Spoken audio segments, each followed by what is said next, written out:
Hey guys, welcome to RTip 28. This is a sweet RTip where we're going to be playing around with one of the coolest packages out there in the R ecosystem. It's called Esquisse and it's built for designing kind of like a Tableau-esque way of making plots. So this is amazing. We're going to be checking out this package. We're going to show you how you can play around with Esquisse. You can do drag and drops and your plots update automatically, and we're going to show you how to do all sorts of cool different things, like being able to adjust these plots and get all sorts of information and export the code to ggplot. So that's what we're going to be working on today. To get started here, I'm going to close out of this, and what you need to do is you need to go to our weekly art tips, and if you want this code, I have it available, and I also have a shiny app. So all you need to do is you need to sign up for our weekly art tips. You're going to get access to our code base. We now are up to the 28th tip. We're down here at Esquisse. So all you're going to do is you're going to set up GitHub. You're going to do a git pull, and it's going to pull in the latest information. We're going to be working out of 028 Esquisse ggplot builder, and also the shiny app. We have a bonus this week. We're going to be making a shiny app that has Esquisse in it. So first things first, let's check out the Esquisse package. So here's how it works. It's a simple art tip this week. We're going to load the library Esquisse. We're going to load model data, and that's how we're going to give us access to a couple of different data sets. And we're going to load the tidyverse, one of our core R packages that we always use. So we load these three packages, and then what I'm going to do is load data drinks and data MPG. And what that's going to do is in my environment, it's going to give me access to the drinks and the MPG. If you see MPG as a promise, you can just run drinks, control enter, and MPG, control enter, and you can get the data sets down here, and it'll activate it up here in your environment. Okay. So that's all we need to do. Once you have some data sets in your environment, we're going to run this function from Esquisse called Esquisser, and we run that, and it pulls up a dialog. So this is an RStudio add-in, and it makes it super easy to explore data. We're going to pick a data set that we have. So we've got drinks and MPG. I'll just pick the drinks one since we haven't seen that yet. And I'm just going to click this validate imported data. You can also do a little bit of, you can select different columns to bring in and so on. We're just going to go with the defaults for now. So what it's going to do is it's going to pull in our two variables. And that was the same thing that we saw over here when we pulled in our data set. It's the same variables. So I'm going to drag date over here, and I'm going to drag this column here, which is a, looks like an SKU. And you can see it makes a time series for us. So 1995 all the way through 2015. And this is where the real benefit comes from working with Esquisser, is we can export this code. So you can see the ggplot code that is creating this particular plot. So what's really useful, especially if you're learning ggplot, is you can alter some of these. So we can add a title, say my awesome plot, and give it a subtitle. This is a time series. And you can see where it gets added, and your code automatically updates. So you can see I've got now this labs here, and it's adding the title and giving me this theme minimal. So that's pretty cool.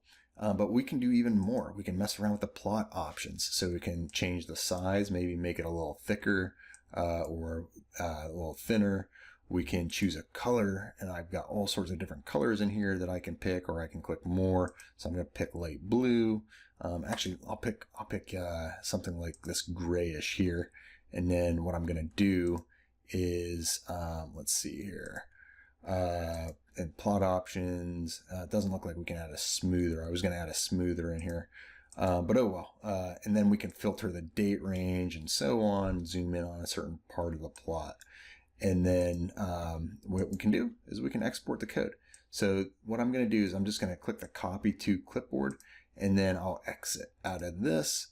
And down here below the Esquisser, I'm just going to paste what I have here. So if I do Control V, it pastes in the data. and you can see exactly what code was used to make that particular plot. So if I run this code now, I have that same plot that gets produced. So as you can see, this is really good for learning. We'll do one more. We'll work with it. I'm going to run this line 21, and we're going to use the MPG data set. So I'm going to pull in my MPG, oops, doesn't look like I grabbed it. Here, let me do that one more time. You got to click this validate imported data, and then you can play around with it. So it's just kind of like Tableau here. We can drag and drop some things. So I'm going to drag in the model, and I'm going to do the highway fuel economy, and we can see a box plot here. We can change this up. Maybe we want to do violin plots instead of box plots. So we can see what violin plots. We'll change this up even more. So I'm going to actually change this over to the fill, and what I'll do is put the year in here on the y-axis. And if I can do maybe a tile, if it'll let me, maybe not. It won't let me do a heat map. I was going to try and do that. It needs to probably be a categorical field. So, but anyways, we can see here if we so we got model, we got maybe manufacturer, and there it starts to show us kind of a heat map. Maybe we do size, something like that, or let's try this. We can always adjust these a little bit further, do highway versus displacement, which is a common one. Where's displacement at? Here we go. So let's check out this. I'm going to add in, let's see, we're going to go to plot options. I'm going to increase the size so we can see it a little bit. I'm going to add in here a drive terrain. We'll put that in the color field, and you can see some of the colors have changed. And then what I can do is put a smoother line on here, and we can, let's see, increase the span a little bit so it smooths it out. And then I'm going to increase the size a little bit so we can see that a little bit better. Change the color palette. We'll do something like this. And here we go. We've got a nice looking plot here where we can kind of see some trends with different drivetrains, displacement versus highway fuel economy. And we can, of course, get that code, copy to clipboard. And if I exit out of this, I can just paste it in here. And let's run it. And you can see I get that same plot back. Cool. I have one more special bonus here. We can even make a Shiny app that includes the Esquisse in here. So one of the cool things is if I run this app, this is actually a Shiny app that is built using the same data sets that we pulled in. So if you add a library, model data in here, I forgot to add that library. We're going to pull in the drinks and MPG data sets, and then we're going to use Esquisse as a Shiny module. So we just pull the Esquisse in here, and you can see here there's going to be a server component. So if we just click the run app, I'm going to save selected, and now we have an app. And if I open a website, you can see in my Shiny app, my very own Shiny app, I have the different, I have Esquisse running. So I can pull in date, I can do the variable, and I got my information, and I can export the code just like I did before. So this is a great component. If you want to spice up your Shiny apps, you can include Esquisse in here, and if your users are familiar with Tableau, they'll feel right at home. Okay, a few last points here. If you want to learn some of the things that you've seen in here, so Esquisse makes it really easy to make ggplot, but you need to know ggplot much deeper if you really want to make these powerful. Plots using ggplot, it's a super powerful library. It's an 80/20 tool. I teach it in my 101 course, so definitely check that one out.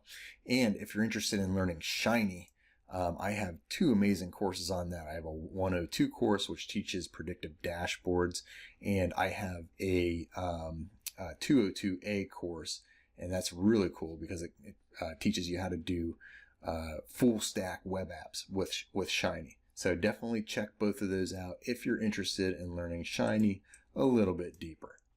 If you like this video, don't forget to sign up for the Tuesday Free Art Tips newsletter. You can just click this link here and it'll send you here. Put your email address in, and every Tuesday you'll get these videos, you'll get the code, and you'll get the tutorial right in your inbox.